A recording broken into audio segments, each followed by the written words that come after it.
Gaya nung ito, may paparating kaming All-Star 3, Sige. pinagbotohan namin yung type ng beat. So nag-send doon ng 3 beat.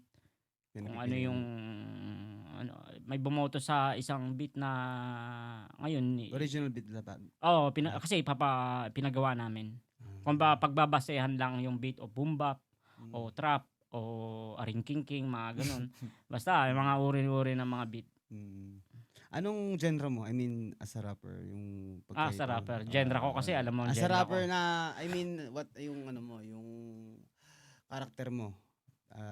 Mahilig ka ba sa diss or ano? Sa diss, Sa mga wag mo lang akong iritahin. representing, ano ba mga kadalasan mo sinusulat? Life story lang lagi. Ano? Real talk lang ako lagi. Lifestyle. Comedy minsan.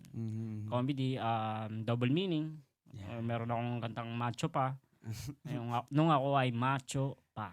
Pero wag mong bibilisan yung pagkakabigkas kasi magiging bastos yung ano, 'di ba?